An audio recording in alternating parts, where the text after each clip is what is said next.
Why is it so bright? Darn.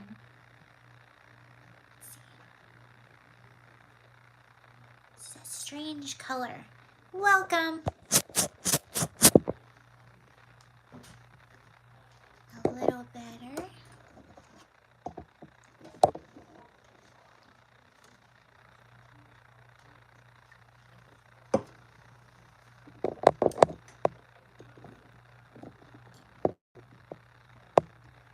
Just getting situated if you are watching the playback. Hi, welcome. Okay, that lighting looks a little better. Hi, welcome. Hello. Hi. Sorry, I'm just getting situated. Aloha.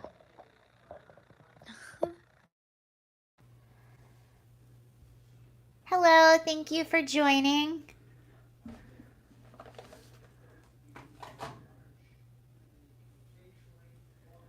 Me.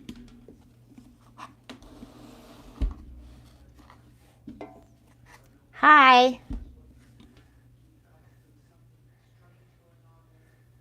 Hola. Didn't you just say that, or was that someone else? I'm going to give people just a few minutes to pop in. Hi. I actually went to see a movie today. I went to see Elvis. I heard it was pretty good and I liked it. So let me know if anyone else has seen that movie. I actually liked it a lot. Hello, thank you guys for joining. I'll give it just a few minutes and then I will get started. I really liked it, and honestly, I didn't think about this, but that was the first movie I saw. Nope, and it sucked. Wait, you can't hear me?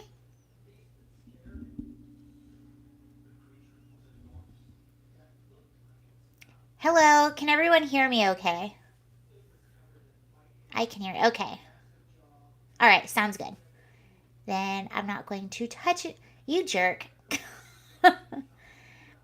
There was one live that I was doing where I was having just so many issues that whole week.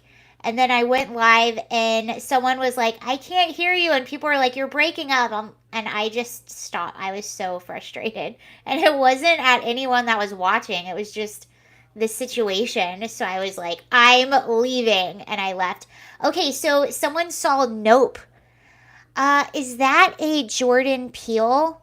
Hold on. Nope. I did see that was playing.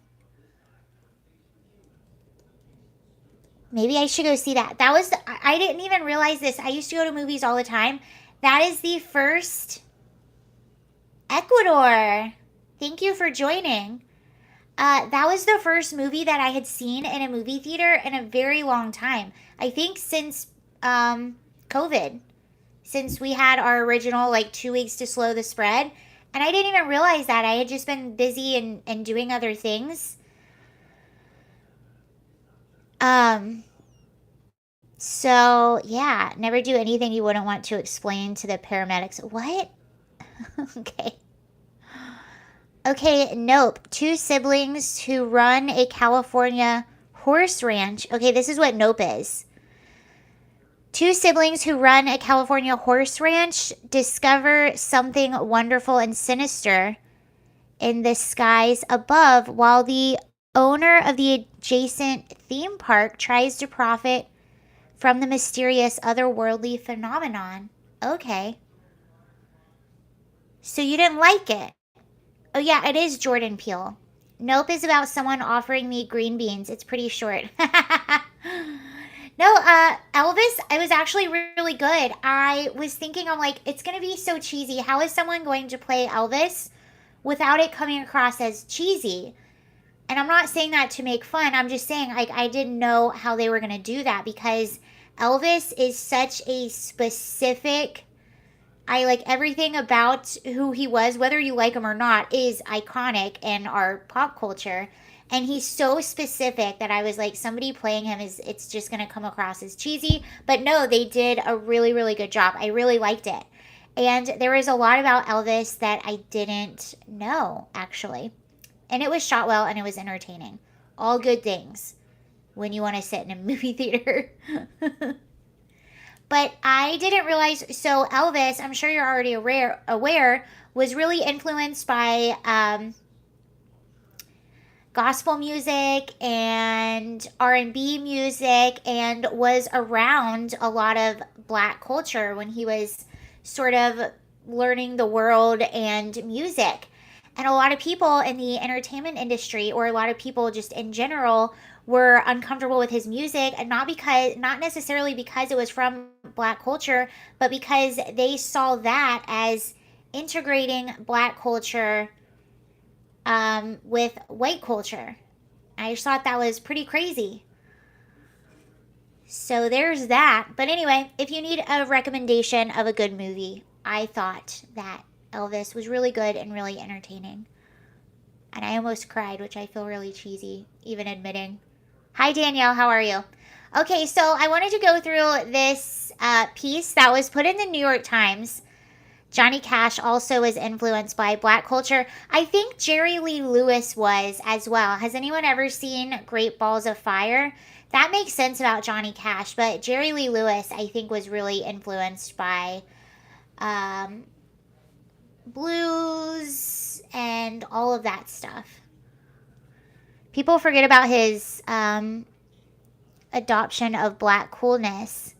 Yeah, I think so. And I knew stuff about Elvis, obviously, but I was never a huge fan of his music. I obviously enjoy it like anyone else, but I didn't know a whole lot about Elvis and his background. And I knew like the Elvis the pelvis controversy because of him like gyrating and moving his hips a lot, but I didn't know where that came from. And I also didn't know that that it wasn't just that it came from black culture, that they were afraid to integrate black and white culture sort of together, which I think is really, really Suspicious Minds is a great song. Oh, yes, they featured that song in the movie, and I never even heard that song before, but they did feature it at a really good part in the movie.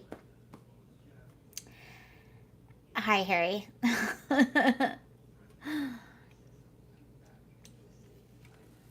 We're glad you could make it.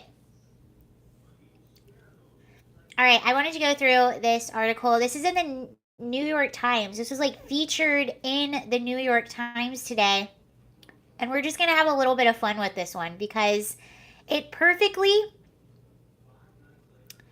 Did you ever watch The 5 Heartbeats? No, I didn't. This perfectly exemplifies very far leftist sort of ideology and the way that they live their lives. Hi from Mexico. I have Mexico. I have Ecuador. Do I have... You won't say my full name. No, I won't. I thought I had Canada. Do I have Canada? This article perfectly exemplifies... There we go. This article perfectly exemplifies just far leftist culture, and it really is just putting its little tentacles in everywhere. It's taking over the West, although a lot of people are really waking up to it. I watched this really interesting TikTok video, and it was this girl who identifies herself as a far leftist, and she says, this is why far leftists are always so angry and so emotional. First of all, a lot of our politics come from emotion. And all of our things all of our policies and politics, they get us by our emotion, which is true.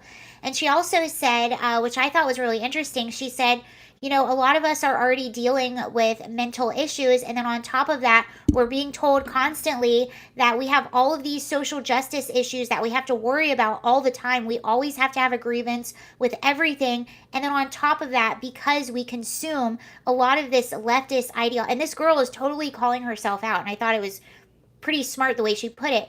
She said, and because we're always consuming each other's like all of this content from far leftists of these people being over emotional and unstable, all of a sudden that's our norm, and it makes us even more over emotional and unstable. The whole of the leftist ideology, now that the more I look into it and the more I think about it, is about chaos and is about breaking down every part of society, what are sort of our building blocks of society: family, healthy marriage, healthy relationships, sense of community, church, education, all of that stuff they're breaking down. Even look at people like the Black Lives Matter global organization. They're all abolitionists. And if you don't believe me, I just went to Barnes and Noble, and Patrice Kahn Colors, one of the co-founders of Black Lives Matter, has a book called, I think it's called like The Steps to Abolition or something. What's the name of this book? It's literally like front and center in Barnes and Noble. Patrice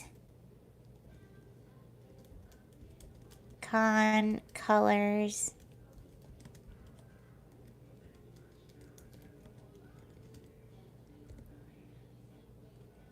Okay, it's called, this is Patrice Kahn Colors' new book. It's called The Abolitionist Handbook, 12 Steps to Changing Yourself. I wonder what's in it. Hold on.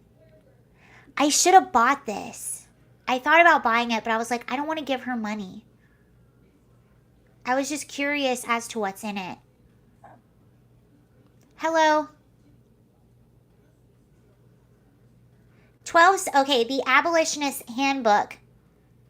I painted a barn once. We're basically the same. The Abolitionist Handbook, 12 Steps to Changing Yourself and the World. But it seems like they just want chaos. They want to break down everything. Oh, where's the about? Oh, we'll look at that in a minute. But anyway, and I think other reasons why they're so unhappy is because they fall for a lot of these ideologies, which doesn't make you happy. Feminism has lied to women recently. Like, we got what we wanted, and then they jumped the shark and have lied to women, saying you don't need a man, put your career first. And then all these women all of a sudden are in their 30s and they're single and they have everything else, but they're not happy, and now they're having a hard time finding a man. It's all of these things that they put in your head that just lead to chaos, and that lead to unhappiness. And this article, and keep in mind, this is the front of the New York Times, okay? This is what they're saying is just this beautiful, ideal love story. So we're going to read through it, because this is the kind of stuff and this is the kind of lives and the outlooks that a lot of people on the far left, they live, or they look up to, or they're surrounded with to make them think that this is normal. You and I reading this will think, wow, this is a little bit. Of course they can't find a man who wants them.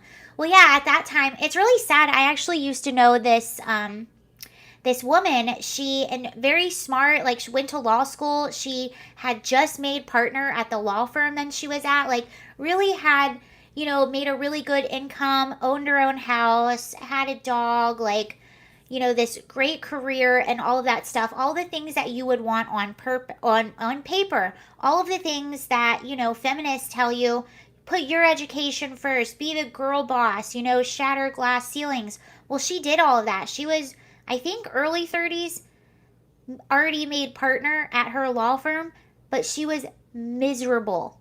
She was absolutely miserable. And she was to the point in her life where she's working all the time, and then when she's not working, she's exhausted and doesn't want to go out. But then because she doesn't want to go out and she's exhausted, she can't find a man, and the men that she did want weren't interested in her and seemed to be interested in women that maybe were less successful than her, or maybe made a lot less money, or had an entry-level job. And in her mind, it's like, I was always told that these are the things that I should do, like go to college, get an education, like go work. And not that those things are bad, but when you put all of yourself into this career just to wake up and realize this career doesn't make me happy, and now I have no family and I have no friends and I have no other life because I put everything in this career. And give her my number. Eva, hold on. No. Oh my gosh. Sorry. That was the cat. No, I actually let her out this time. It wasn't Eva abuse. If they have Kool-Aid hair, run away. She didn't have Kool-Aid hair. She was a really nice person. She just went down that path of being super focused on her career, and that's it, only to realize that that didn't really make her happen, or didn't really make her happy. And then I think what happens on top of that is you are used to making a certain income, and you're used to living a certain way, and you have this house and you have all these bills. Even if you don't have kids, how are you just supposed to walk away from all of that? I worked for a little bit at JP Morgan Private Bank as well, and worked with a lot of investors and bankers.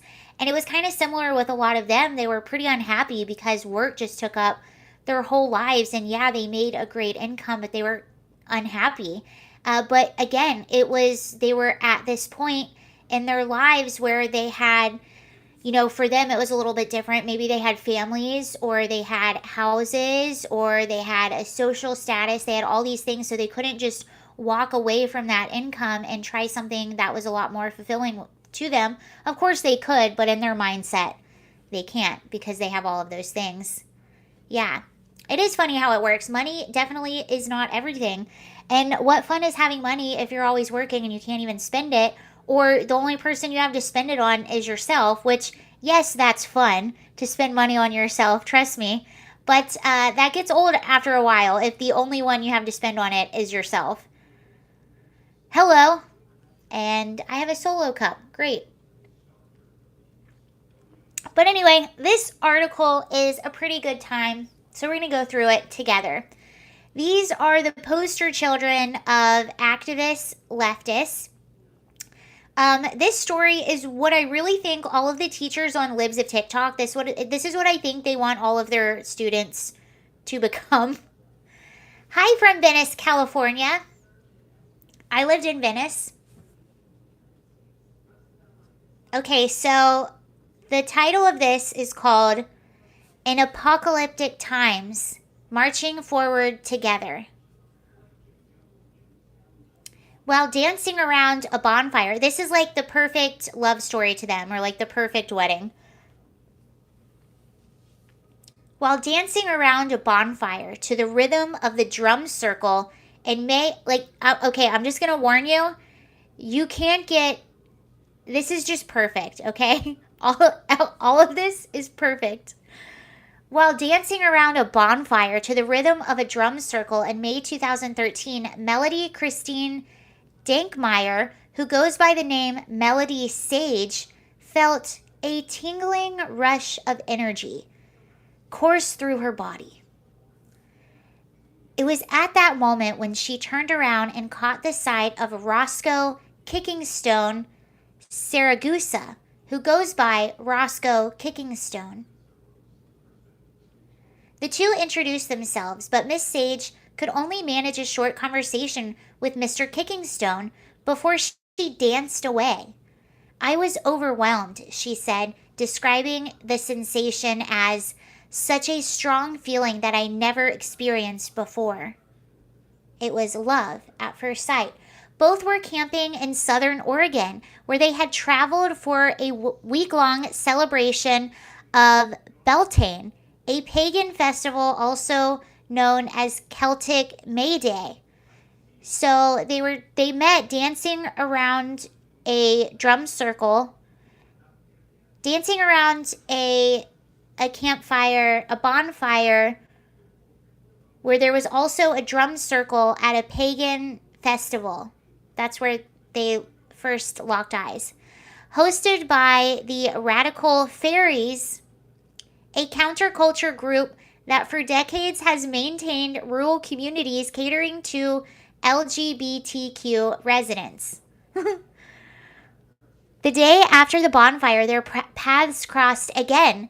Miss Sage said that Mr. Kickingstone, who had jumped out of a tree and broke his foot just hours before they met, was not difficult to track down. I joked that he was easy prey because he broke his foot. That's why.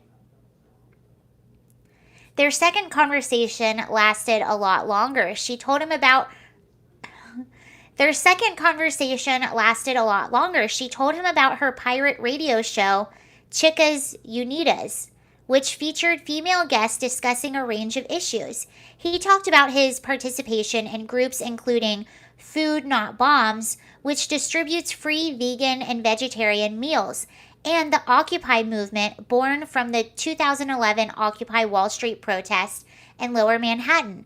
From then, they spent most of the festival in each other's company, with Miss Sage often procuring meals for an injured Mr. Kickingstone.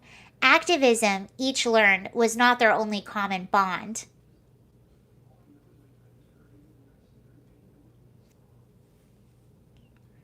As teenagers, both had come out as queer. Miss Sage, who grew up in Santa Cruz, California at 18 years old, and Mr. Kickingstone, who was raised in San Diego at 15. 4 years later, at 19, Mr. Kickingstone, whose mixed ancestry includes Indigenous American and Mexican roots, came out as a transgender man. So Kickingstone is a biological woman who identifies as a trans man. Before the end of their week in Oregon, Miss Sage had initiated their first kiss. After the festival, they parted ways. Miss Sage, now 34, was at the time living in Santa Cruz, and Mr. Kickingstone, now 36, in Seattle. But a few weeks later, Miss Sage traveled to Seattle to visit another friend and ended up staying with Mr. Kickingstone for 2 weeks.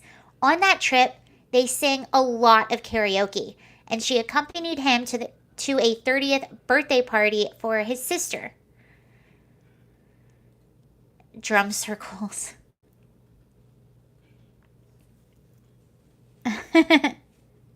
Not long after Miss Sage left Seattle, Mr. Kickingstone visited her in Santa Cruz.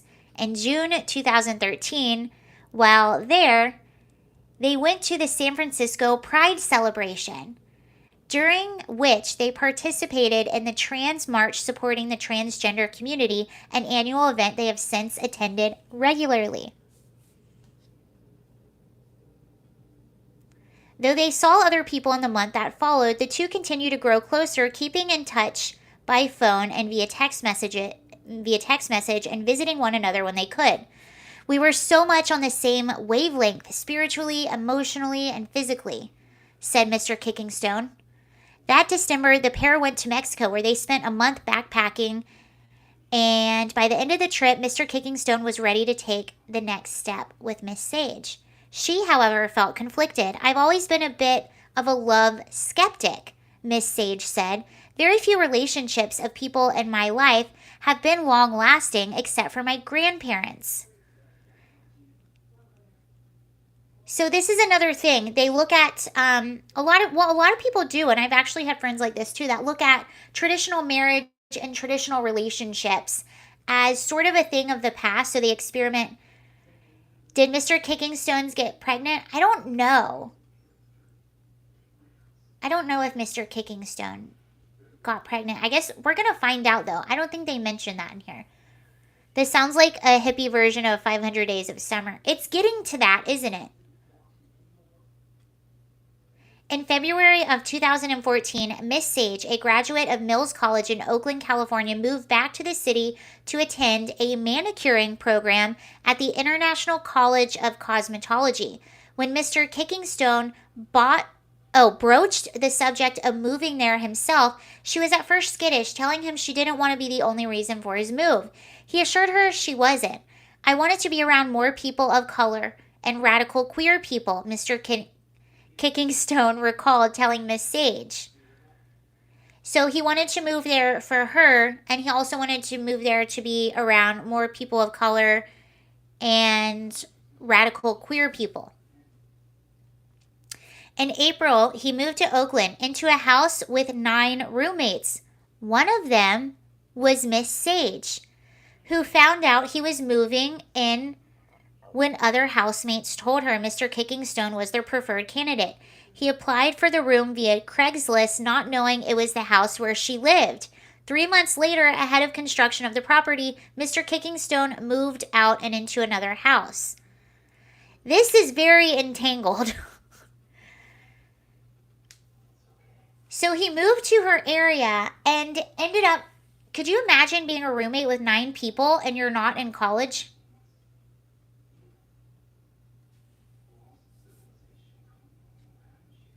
So he moved there. He found something on Craigslist, a house with 9 roommates, didn't know that she lived there, and ended up moving into the same house.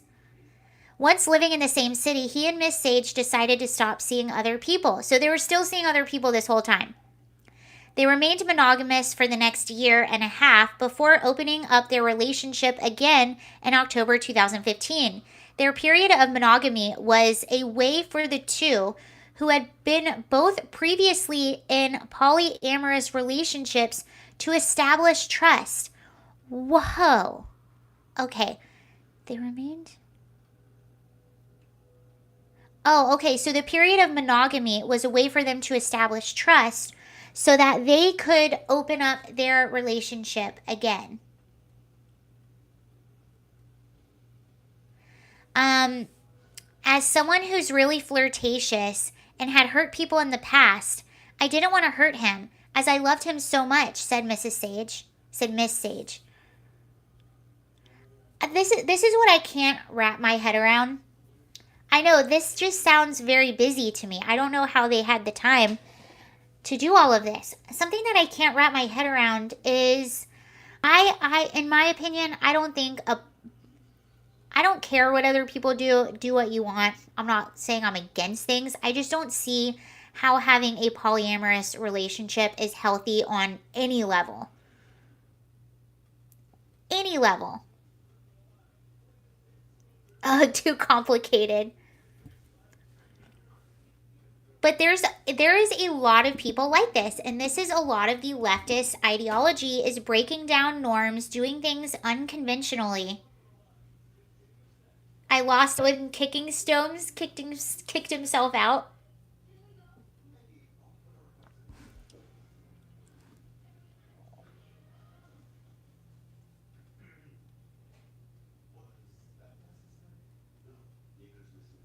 When did he get kicked in the head with this? I don't know. I wonder if that's because Kicking Stones has some indigenous blood, so I wonder if it's sort of a Native American ode or his name.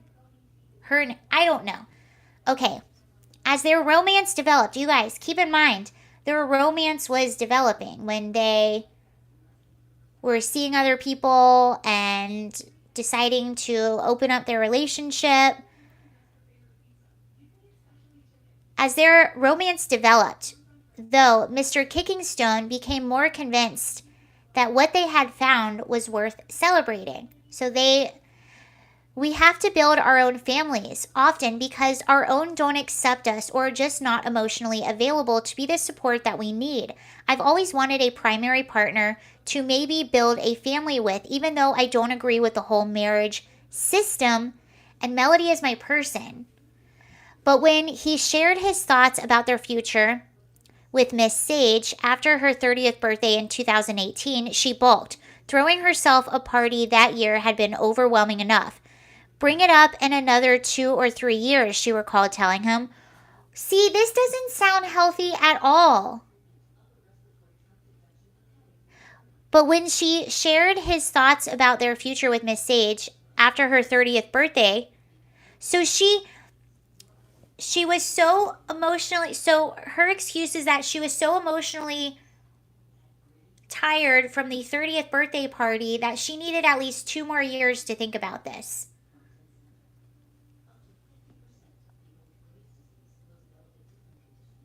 And this is on the front page of the New York Times as just a beautiful love story. He didn't have to wait that long. Oh, that's good. In 2019, while the couple helped Miss Sage's family plan an 80th birthday party, there's a lot of birthday parties going on, for her maternal grandmother that March, she came around to the idea of marrying Mr. Kickingstone. As Miss Sage put it, the world is so turbulent and full of grief and sadness that and I can hold and process that together.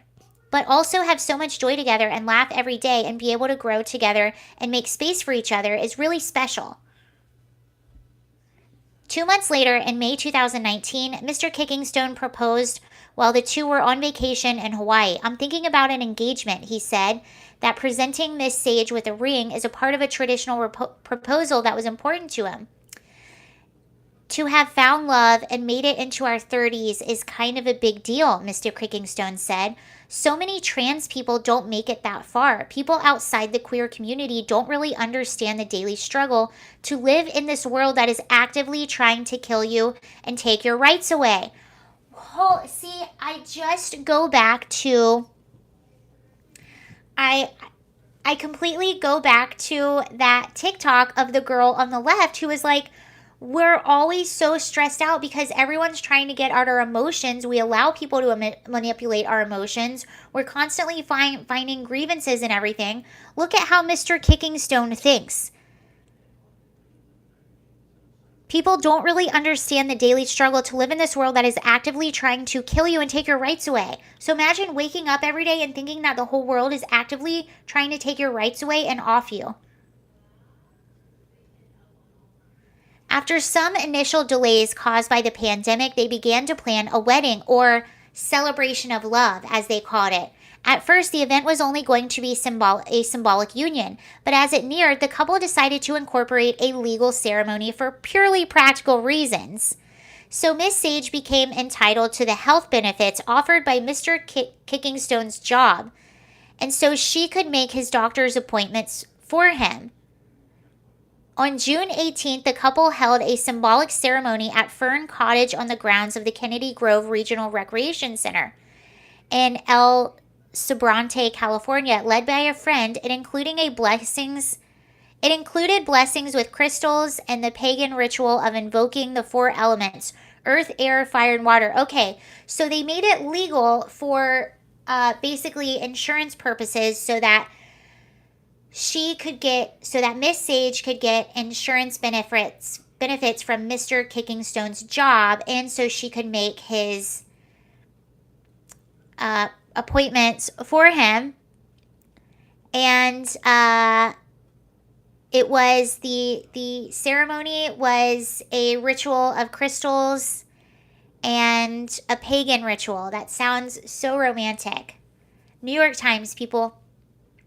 At a reception that followed, they and 50 guests sang karaoke and enjoyed salads and agua fresca from the Understory Oakland, a worker-led kitchen and restaurant, along with the spread of charcuterie and cheeses. Less than a week later, on June 24th, the two were married at the Helen Diller Playground in San Francisco's Mission Dolores Park just before the Trans March kicked off as a part of the city's 2022 Pride celebration.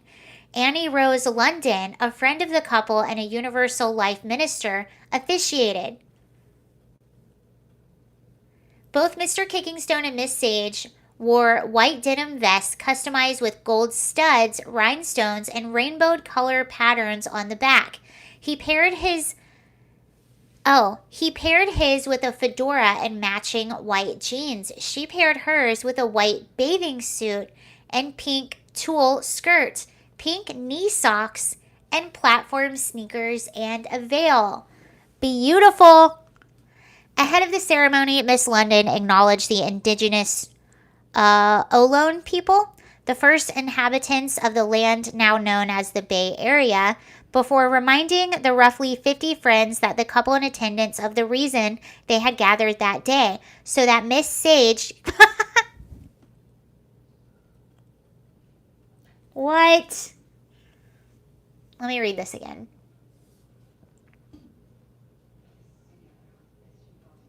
Ahead of the ceremony, Miss London acknowledged the indigenous people, the first inhabitants of the land known as the Bay Area, before reminding the roughly 30 friends of the couple in attendance of the reason they had gathered on this day, so Miss Sage could get Mr. Kickingstone's health insurance. How romantic and sweet. In her remarks, the officiant recognized Mr. Kickingstone and Miss Sage were exercising their right to marriage on the same day that the Supreme Court revoked another long held liberty, the right to abortion, by issuing its decision that overturned Roe versus Wade. So they're having this like wonderfully happy symbolic day on the day that Roe versus Wade was overturned. I mean, that is like, that's level 10 activism. It's our honor to show up for love and pride, even though you have a broken heart over a million different reasons. The couple then climbed on the top of an extra wide slide where two witnesses signed their marriage license using the newlyweds' backs as hard surfaces.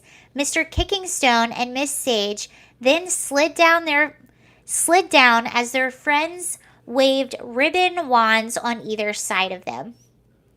Melody is the one I want to be with in these apocalyptic times. I love her with every thread of my being. Wasn't that the most beautiful love story you've ever heard?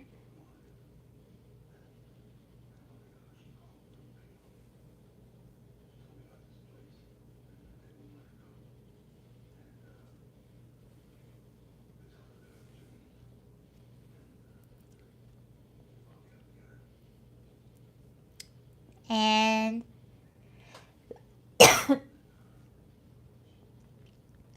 his story sucks. I feel like I've been tricked into listening to a terrible bedtime story. Well, this is New York Times. Melody Sage, who is queer, and Roscoe Kickingstone, a transgender man, wed before the Trans March during San Francisco Pride on the day Roe versus Wade was overturned. So brave, so stunning. I have no words. Is it safe to take the rope? Yeah, we're done with that one.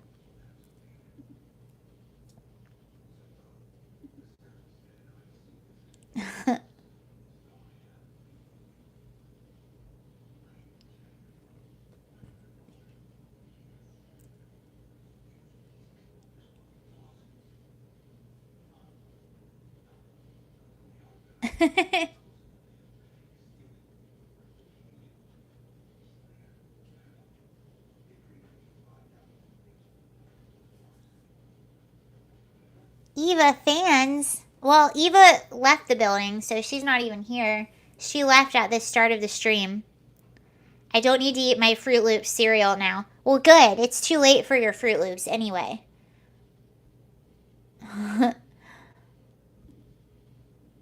It's way too late for Fruit Loops.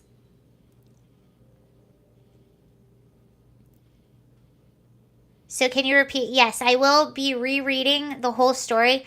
Actually, this is going to be like a 10-hour live stream where all I'm going to do is just read that story on loop. I'm just going to read it over and over and over again. It just has so many great leftist little things in there. Read it backwards to make sense. Oh, I should read it backwards. There might be hidden messages in there. Secrets to happiness. What's the secret to happiness? Mr. Kickingstones knows. Roscoe Kickingstones. All right. See if there's anything other than that to talk about.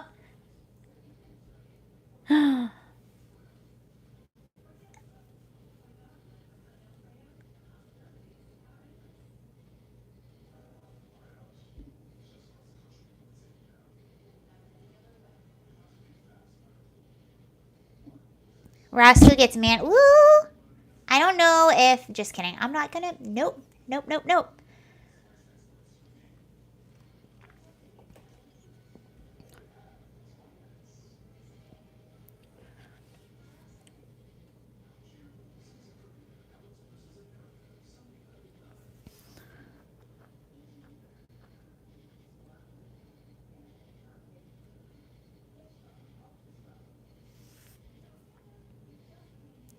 It didn't say. I don't think so. What if they both got. No, they can't. If they both got pregnant at the same time, that would be really cute. No, it never said if Roscoe got pregnant. I don't know.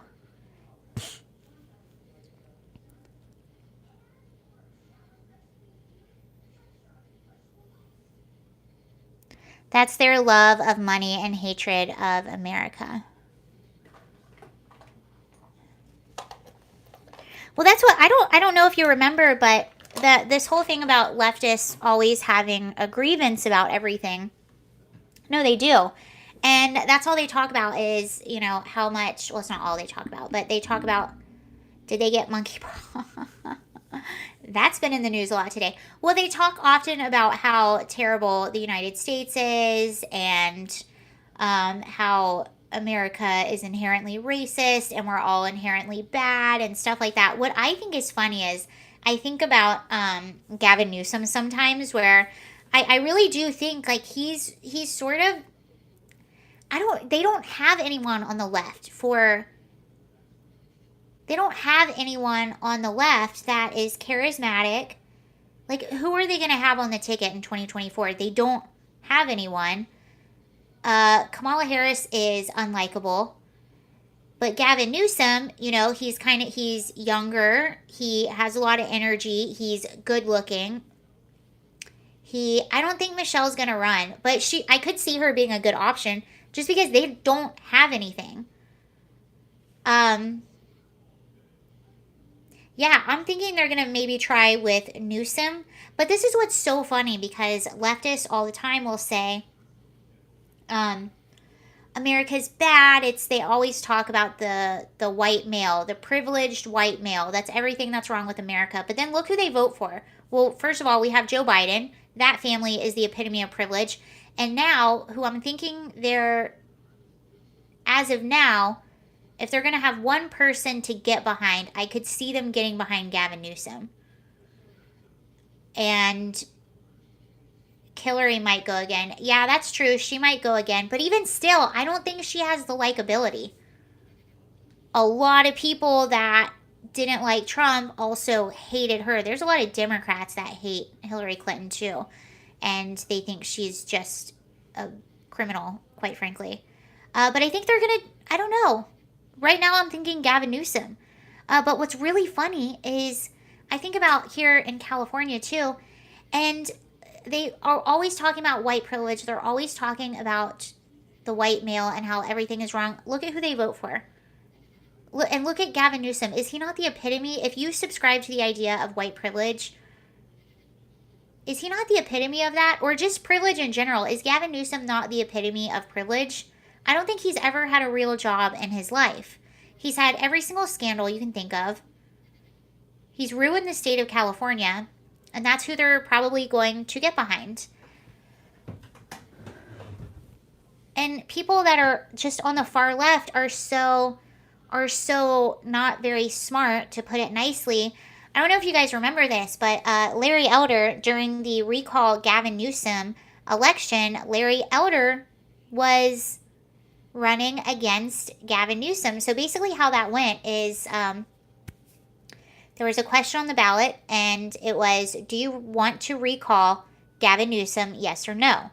And if 50% plus one said yes, then they would look at the next thing. Okay, so out of all of the candidates running, which it could have been 100, there were a lot, who got the most votes? Just who got the most votes? Even if it's like 10% of the votes. If you got most, if there were over 100 people running and you got, whoever got the most votes would be the next governor. Of course, that didn't happen. Gavin Newsom stayed in office. But what's so funny to me is during that campaign, Gavin Newsom was saying basically, well, the LA Times was saying that Larry Elder was the black face of white supremacy. And even Gavin Newsom himself pretty much said that if you vote for Larry Elder, you're basically voting for white supremacy or whatever it was. And it was just so crazy to me because Larry Elder, first of all, Larry Elder grew up in South Central LA. His dad faced segregation bad to the point where it caused him to be unable to find work for a period of time. And worked from the bottom, put Larry through school. Like, Larry Elder is the epitome of the American dream, coming from nothing. His dad actually faced real segregation, real discrimination, and Gavin Newsom had the audacity, the LA Times had the audacity to say those things, and leftists, instead of looking at that and saying, oh, that's weird, they were like, oh yeah, just believe anything they say. Because believing the ridiculousness that they spout is far easier than looking at your own ideology and thinking, yeah, this is kind of messed up. Yeah, this might not be right. It's just crazy. It's if you like just take a step back from everything that you've been conditioned to think is normal, like even us, even seeing through it, it does become normal. But when you take a step back and just look at things objectively and just put aside everything you've been conditioned to accept as normal, whether you agree with it or not, it's crazy pants. I always think of, same with Enrique. Oh yeah. It's just insane. But the thing is, you get conditioned to think this, you get conditioned to think this is normal, and then get conditioned to think this is normal, and then get conditioned to think this is normal.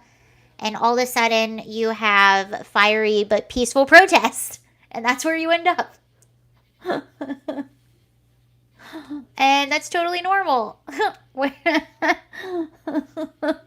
Fiery but peaceful is where this story ends.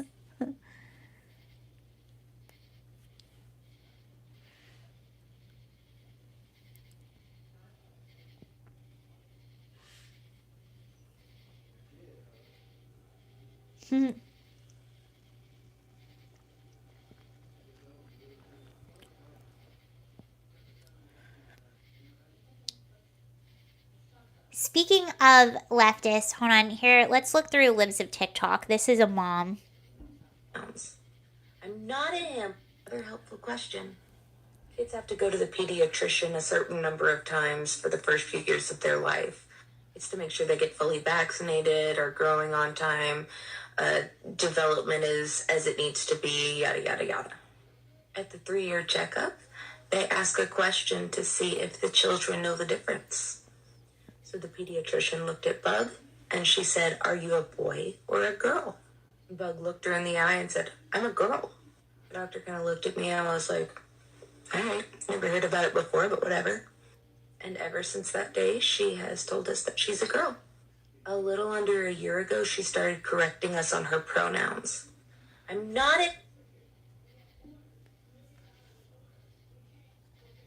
Just to be clear, I thought I was supposed to be a boy for a few minutes when I was like 5.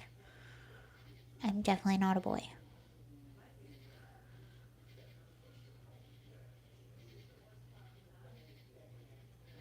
Yeah, I do agree. It's probably going to get really crazy the next few months, but everything that they're trying right now is failing. I think Roe versus Wade is failing. I think that they thought that was going to get a lot of people very emotional, and it very much did, but it also exposed the failures within the Democratic Party. Because a lot of Democrats are like, wait a second, why haven't you guys codified this into law? You haven't done that. You've had several opportunities to do this, and now you're trying to use it as a campaign tactic, as a way to raise money for your campaign, yet you had the opportunity to do this and you didn't. 2, just off the top of my head, are under Barack Obama, there was a Democratic supermajority in Congress. They didn't pass it. Obama, I believe, said that it just wasn't on his list of priorities at the time. Also, under Joe Biden, they had the Women's Health Protection Act that they tried to push through, and they couldn't get bipartisan support. No Republican voted for it. Only one Democrat voted against it. Joe Manchin voted against it. And they should have at least been able to have Joe Manchin's vote. Joe Manchin is pro-choice. So they couldn't even get his vote on that because they went too far. It wasn't just a codification of Roe versus Wade. It was an expansion, a gross expansion, if you ask me. Because here's the truth. About 80% of people, even people that are pro-choice, agree on most things. Even people that are pro-choice, most of them don't think you should get an abortion past the first trimester, and they do think there should be restrictions. So the fact that they pushed it as far as they can, basically saying you can get an abortion up to 9 months past the point of viability, that is a huge expansion. That is not a codification. So again, this is another example of a failure of the Democratic Party. They had the opportunity to do something and they went too far and could not get support on the bill. And some people think, do they even want support on this bill, on these bills? Are they just trying to sort of keep this as a problem so that they can use it to campaign and to get money, to get votes? You need me to fix this problem, so we always have to kind of keep it a problem? Because even Ruth Bader Ginsburg knew. She wasn't a fan of Roe versus Wade. She knew it was on shaky ground. Everyone did. And what's really bothersome about this is, we talk about overreach of the Supreme Court. That was an overreach of the Supreme Court, that ruling, because the only job of the Supreme Court is to rule in accordance with the Constitution. They do not have the authority to make things into law. That's the legislative branch. All they do is uphold the Constitution, and that's not in the Constitution. Nothing in the ruling of Roe versus Wade, no language in that is supported by the Constitution. Therefore, it got overturned. And anyone who knows anything about this stuff, all these politicians, they know that this has been on shaky ground, and they know, and they have known, that it was only a matter of time before it was overturned. So if this was really an issue that they wanted to take care of when they had the opportunity to do so, they didn't.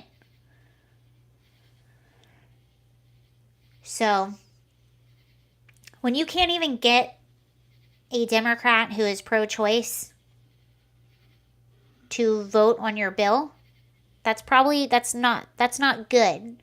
So I think that they really thought Roe versus Wade was going to be this huge energizer of the Democratic base, and maybe with some it is, but with a lot of people, I do think, with a lot of people on the left, I do think it highlighted yet again another failure of Democrats, and I really do think that. There's some creators that I sort of follow that are like, this is so stupid, the overturning, they shouldn't have done this now, kiss Republicans goodbye, they're never gonna get voted in again. All those moms that went to this, all the work that these parents have done in the school boards and getting Glenn Youngkin elected and taking back the school boards, all of that is gone. None of those moms are going to vote Republican. I don't think it's true. I don't think that this is the nail in the coffin of the Republican Party at all. I, to be honest, think that it highlights even more the failure of the Democrats. So, and if you're ever talking to a friend of yours that is a Democrat or that is a Republican and is not okay with Roe versus Wade, I would frame it like that. This is just, again, another failure of the Democratic Party. And the original ruling, that was political activism of the Supreme Court. That was an overreach of the Supreme Court. And what it also did is it made people think, this is what really bothers me about the original ruling of Roe versus Wade, is because it really made people think that the Supreme Court had powers that they do not have, and created a lot of tension, I believe, within the U.S. And what also bothers me, what really bothers me about a lot of people my age and people younger than me, is they're not properly taught about the Constitution. Because if you really understand the Constitution and why it was made and why it was put in place, it's rather cool. I don't know how many other countries no other country has a constitution. No other country has a First Amendment. I would have to look into this more, but I feel like it's almost safe to say no other country has a piece of paper like the Constitution that protects us from the government. And this drives me crazy. This is what so many leftists do not understand. They don't understand the Constitution, why it is what it is, and why it's so important to uphold everything in it, and why it was made in the first place. It was created by men that were escaping and fought an overreaching government, and it was made to prevent another overreaching government. And one of the, was it James Madison?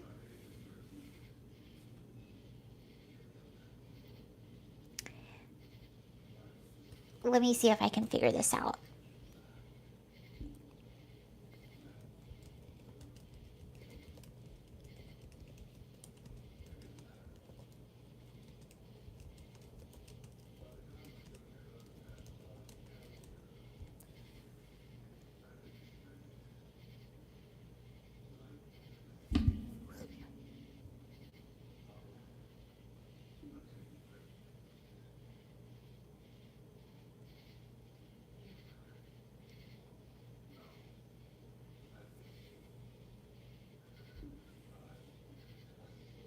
They basically said that a well informed population is a free population.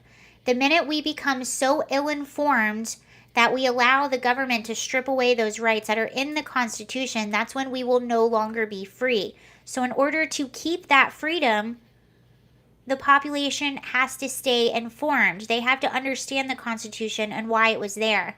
But I can't remember the direct quote. See if I can find it.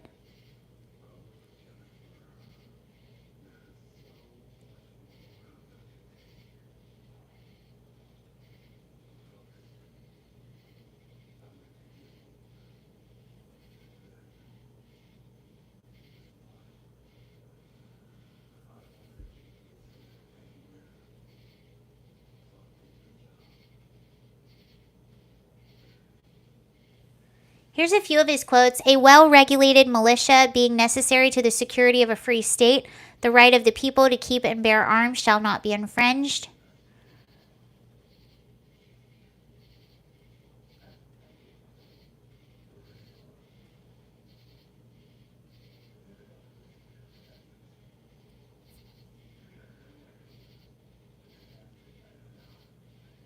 Americans have the right and the advantage of being armed, unlike the citizens of other countries whose governments are afraid to trust the people with arms.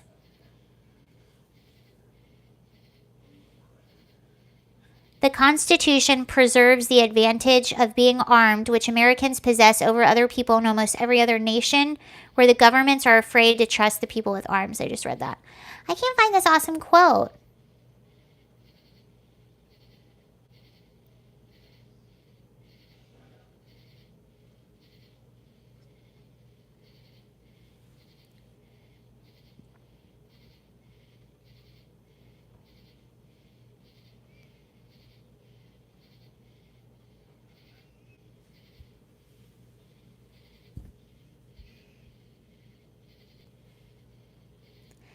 All men having power ought to be distrusted to a certain degree. Where an access of power prevails, property of no sort is duly respected. No man is safe in his opinion, his person, his faculties, or his possessions. I can't find this awesome quote, but he was basically saying that, the Constitution and the experiment of America will survive as long as people remain smart and understand and don't allow themselves to be manipulated by an overreaching government. And that, in my opinion, is how I view a lot of people on the far left that are taught in school that America is inherently bad, that we're inherently racist, and we have all these problems. Are we a perfect nation? Absolutely not. And there's many things that are wrong with America that can be improved. There is no perfect nation anywhere. It just doesn't exist. There's no perfect person. Even, I know it's hard to accept this, but like, even I have flaws. Even I have personality flaws, and I do things that I'm not proud of. And, I might have said mean things or done mean things to people in the past. There's no perfect thing, it doesn't exist. And this is what leftism does. It makes you find the faults in everything, and those faults mean not that this is just a normal thing, like, hey, this is an issue, let's improve upon that. They look at it as we need to burn everything down. Everything is terrible. Everything sucks. Let's burn it all down. Let's abolish all of it. Patrice Kahn colors.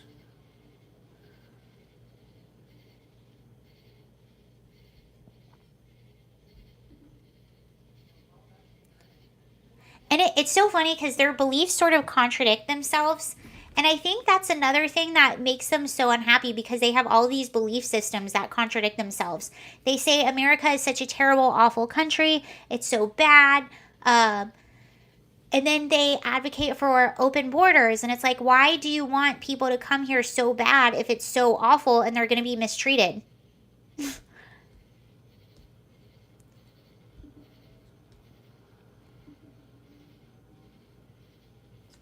I've been to 29 countries. Most are good. None are better. Yeah. And there's usually parts of the country too that aren't so obvious when you're just going to visit, like certain laws and regulations might not be as obvious if you're there for like a few days, a week, a few weeks, a month, or a few months. But when you live there, you're quite aware of those things. Like if you go to, for instance, our abortion laws, how this is one more thing where people have said, I'm going to move to Europe because of Roe versus Wade. So now I'm going to Europe to get away from it. Well, most of Europe has stricter abortion laws than the strictest states in America. So I think it was it Jessica Biel?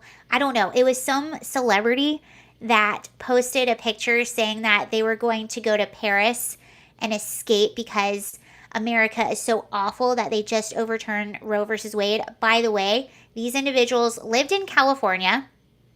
Okay, it's never not going to be legal in California. They'll probably eventually pay you to get one. So they live in California.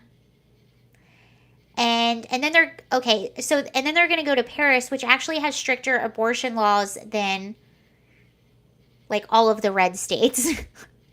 Maybe not all of them, but a good number of them. Probably all of them. So it's just so funny. They don't know anything. And this is how they get manipulated. And this is how they're like, yes, please take my rights away.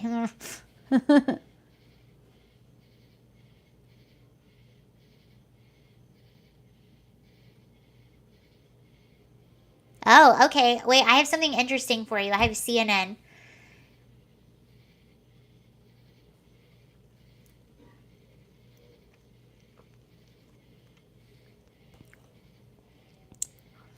They say they're leaving, yet no one ever does. Or they came back. Who was it that said he was going to leave Spotify? Who was it? They came back.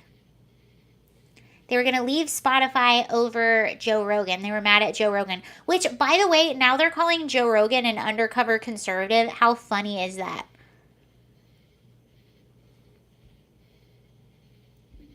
Growth. They clearly believe. Okay, this is CNN talking about Taylor Swift. Did she say she was going to leave? Crosby. Ah. Well, I believe he's back on Spotify now. Neil Young. That's who it was. I think he's back on Spotify. You'll have to fact check that one. Okay, this is today on CNN. They're talking about the recession. Or a recession. Or the incoming. We don't know. Here we go. Let's see what they're talking about. Panel. Chris Cillizza, inflation affects every American directly. The Biden administration is trying to point out the definition of a recession is nuanced. But I got to tell you, I struggle with this. I get that why they want to do it from a political perspective, Yeah. but like you can't fake this. No, I was laughing to myself with the "in my view" thing that Caitlin highlighted, because it's like, well, in my view, I should be drafted into the NBA. Like the In my view, NBA executives I would didn't make agree with millions that. of dollars, Right. Like it doesn't really matter what you think. There is a technical definition: 2 straight quarters of negative economic growth. They clearly believe that is likely to come to pass later this week. They're trying to pre-butt it. To your point, we get why they're doing it politically. right. At the same time, we have these terms for reasons. You don't have to like it. Of course they don't like it, because Joe Basically a textbook. Joe right? Biden's handling of the economy was at 25 or 30% in our most recent poll. Like, yeah, it's a problem for them. This adds to the problem. But you don't get to change the nomenclature in the middle of a campaign because it doesn't work for you. Well, and again, your voters are going to feel what they feel in their lives, Exactly. no matter what. That's it. So even CNN is getting fed up. They're like, I don't know if it played it in that, but they're in that clip, but they're basically like, just call it a recession. Like, stop trying to call it something. We know what's happening, like the Putin price hike or whatever new distraction that they have. We know what's going on. We're not stupid.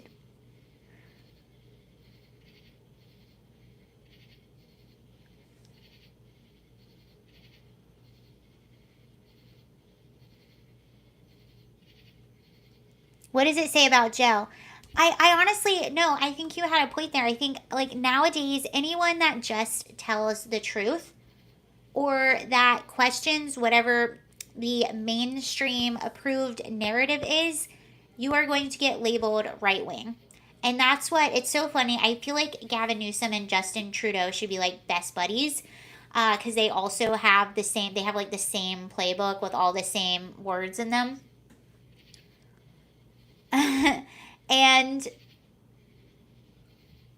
that's Gavin Newsom, when they tried to recall him. This is a Republican recall. I believe George Gascon is trying to do the same thing. It's a Republican recall. Chesa Boudin tried to do it. Justin Trudeau with the Freedom Convoy, the Truckers Convoy. It's right-wing extremists. When in actuality, it's just regular people that want to go back to having a decent quality of life.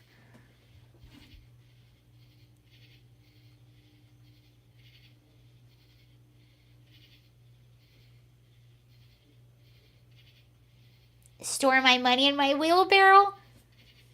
I have heard, I keep cash hidden. I have heard it's always a good idea to have cash just available in case you need it. I'm not talking about like 20 or 30 bucks in your wallet, but you know what I'm saying. I have heard that.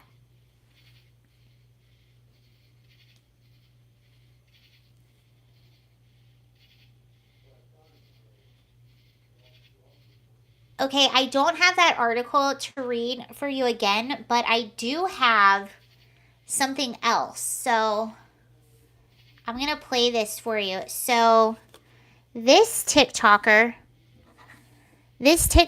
has a forest in his head where his new alters / identities come out of, such as a dog and demon altar. This is a lot that I don't know about. So I know I don't post on here like ever, but I need help because I have no fucking idea what to do with this. One of my altars, Sunny, our inner world is surrounded by a forest, and occasionally new altars will come out from that forest. Like our demon altar, Shuhiel, emerged from that forest. So generally, our consensus is don't go into the forest. But Sunny's pretty new. He formed at Christmas, or technically shortly thereafter, but whatever. And no one told him, I guess, not to go into the forest, so he just kind of disappeared for a few days, maybe even a few weeks. I don't know, I wasn't really keeping tabs. And he reappeared the other day with a dog. I don't think the dog is an altar, but he has a dog now. Like, is this a thing that can happen, or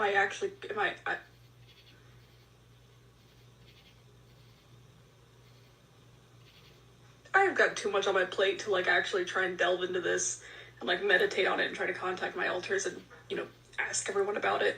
Because it's... Wait, what's an altar? Why don't I have one? No, it's not my ukulele. Should it be a ukulele? My altar is a ukulele. You know what's crazy?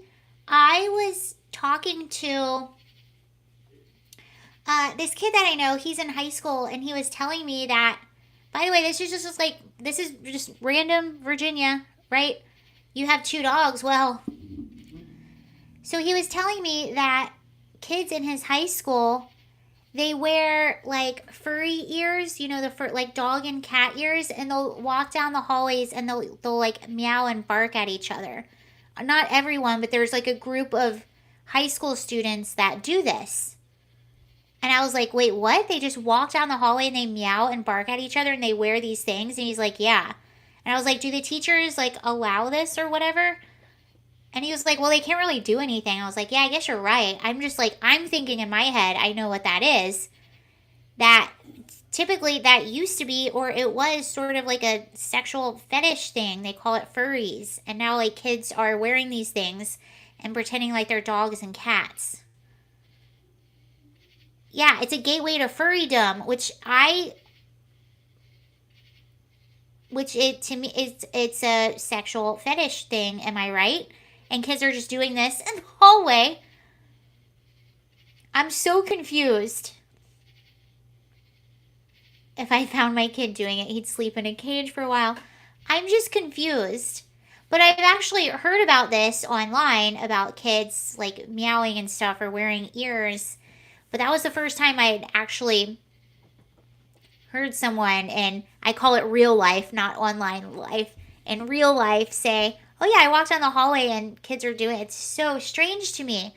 But this seems to sort of replace what used to be like emo. Maybe like emo or like super gothic. I don't know, man. Panel. Chris Cillizza, inflation. We already watched that, or we already listened to that.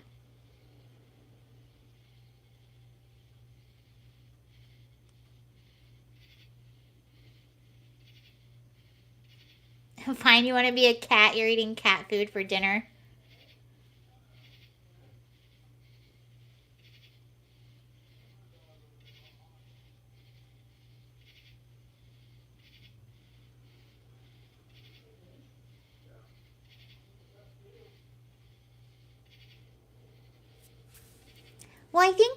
I think what's extremely concerning about what's happening now, I'm reading the book Irreversible Damage by Abigail Shrier, and she's talking about this new trend of teenage girls who want to transition to be boys and how it's on this huge uptick.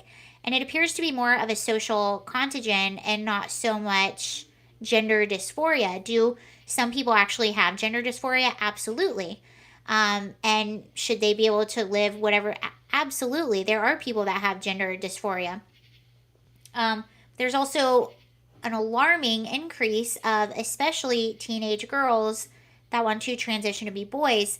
And what's more worrisome about this happening than maybe that wasn't so bad with emo and stuff like that is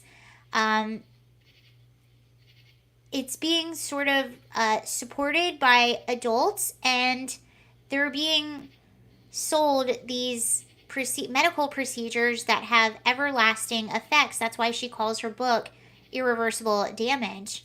And that's really scary, and it's being aided and abetted by adults who should know better. Okay, you know, because the truth of the matter is, with a lot of these girls, it is a phase. And it's going to go away, and they're going to want to go back to girlhood. And then they've done all this stuff to their bodies already. But just let them, if they want to have a little phase, just let them have a little phase. What's scary is these parents and these like gender affirming therapists who push these procedures and medication like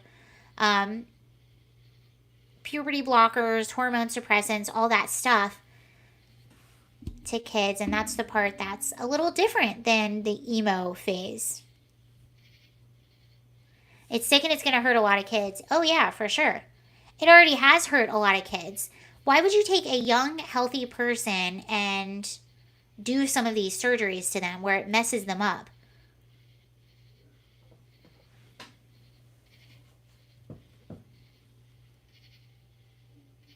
I knew I was a tomboy when I grew up. Oh yeah, and what happened to tomboys? Like, it's okay to be a tomboy. That doesn't mean that you were supposed to be a boy. It was really interesting. I was listening to Blair White. I don't know if you guys know who Blair White is, but she has a new podcast where she just interviews people. And she was interviewing a male to female trans. And this is where it gets really interesting. And this, I think, is a really good point that a lot of people don't think about as well. So she's interviewing this, it's a biological male who identifies as a woman and who presents as a woman, but had the surgery down there to remove said thing. And it gets really graphic, so I won't go into it, but it was a botched surgery.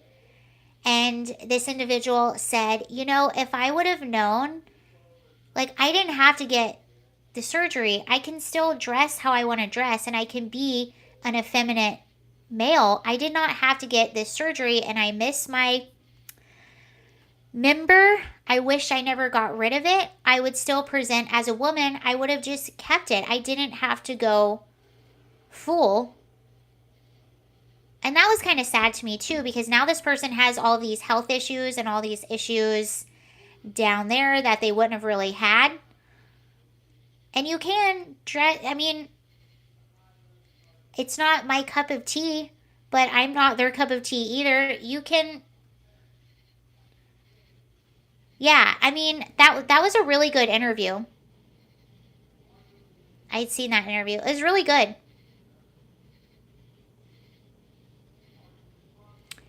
Have I seen her talks with Jordan Peterson? I've seen a little bit of them. I actually will probably watch one again here soon, because now that I'm reading her book, I'm sort of going back and watching a lot of her excuse me, a lot of her talks and a lot of her interviews. So I'll probably watch that. Didn't they get it done in Mexico or somewhere? Well, I don't know, but I do know that a lot of people would just in general go to Mexico for surgery because it's cheaper. a lot of women will get like the what is it, the Brazilian butt lift. They'll go to Mexico. A lot of people will get like pharmaceuticals in Mexico too because they're very cheap. Like, what's not amoxicillin? Oh, I don't know. But yeah, a lot of people get like medications, and I know people that have gotten dental work in Mexico because it's a lot cheaper. You would have to really know what you're doing to do that. But I've seen other stories of people even going to Thailand for surgery. How many come back with 1,000 different problems? Well, that's what they don't think about. So a lot of times, and I've experienced this myself, if you're ever really if you're at a big unease in your life and you don't know why,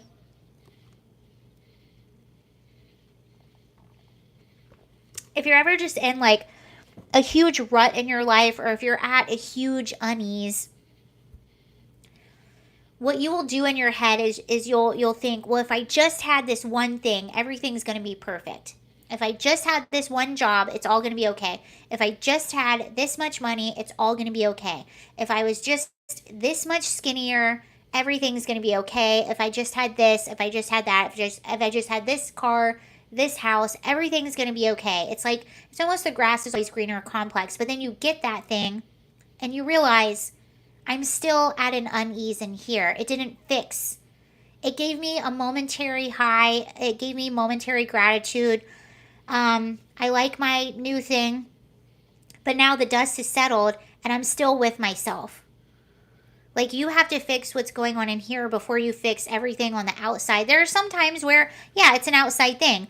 I don't like my job. I'm miserable at my job. This is the problem, so let me fix this problem. And you get another job and the problem is fixed. I'm not talking about that type of problem, because for a lot of people, it can be an outside thing. Or I'm in a really bad relationship. I haven't been myself for a while. We're fighting. This person doesn't treat me right. I've been depressed. Like, I need to get rid of this person. You get rid of that person, and then things start to get better. You heal, you move on, your life is better because you identified the problem, you fixed the problem. I think what happens is a lot of these cases is you have these kids growing up and they're hormonal. You already feel uncomfortable in your body when you're a teenager. You're already awkward. You're already figuring things out. Everything is embarrassing. Everything sucks.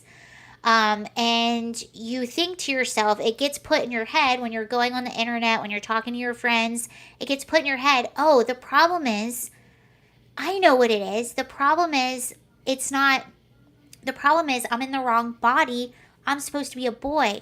So then you get it in your head where, okay, once I get this surgery, once I take these puberty blockers, once I cut my hair, once I do all these things, then I'm going to be happy. Then I'm going to feel like myself.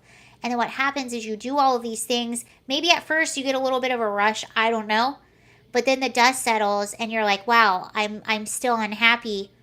Not only am I still unhappy, I have all these extra things now that I have to worry about. I have these medical bills. I have this stuff I have to take care of. Or maybe now I have medical problems that I didn't have before. Imagine having a healthy body and going to get an elective surgery, something you do not need, and you mess yourself up because of that. That can't be a good feeling. So that has to just add to the, wow, I did this to myself.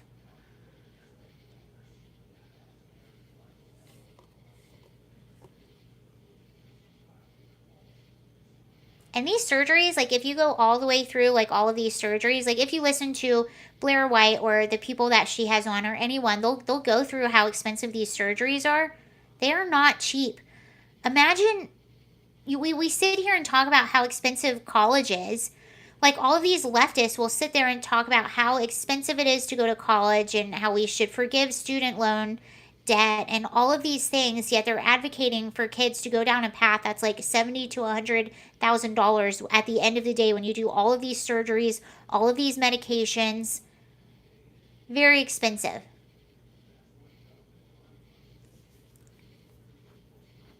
And some could say that is a part of the incentive of pushing people so much. I don't know. I don't like to think like that because I don't like to pretend that I see in people's heads and know what their motivations are. I'm sure their motivations are all kinds of things. For some, it could be monetary. What's this headline? Ghislaine Maxwell moved to lower security prison. Oh. Well. Wait, is that in here?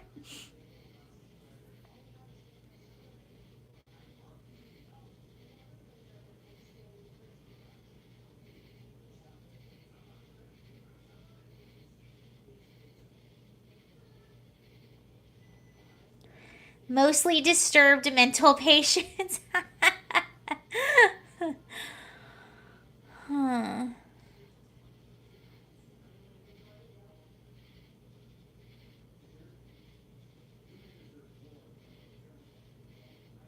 Someone get eyes on Hillary now.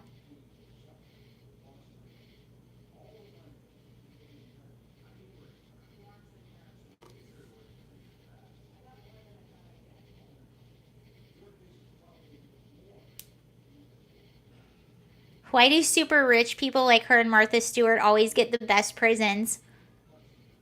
I will say, I think some incentive, because they're such well-known figures, I do think, I don't know, I'm just guessing here. I do think they probably have to keep them separated from the general public at least a little bit, because I could see, like, if you're someone that's highly recognizable, I could see that being a target on you already. A target that the average person who no one knows wouldn't have. So I guess in that sense, I can maybe understand why sometimes they get, I guess, what could be considered special treatment in prison because of that. But I don't know why she's being moved.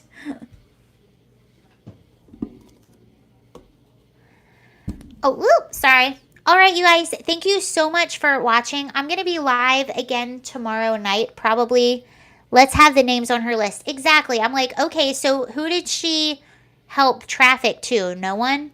So her and Epstein, so she helped Epstein groom and traffic all of these children, and we don't know who the clients were? Like, who were they trafficked to? Who? We don't know.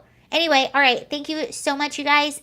Have a very wonderful evening. I will be back tomorrow night at 8 p.m. If you would like to join, I would love to have you. Okay, bye, everybody. Bye. Have a really good night. I wonder what Martha Stewart's prison name was. I don't know. Okay, bye, you all. Have a really good night. Thank you.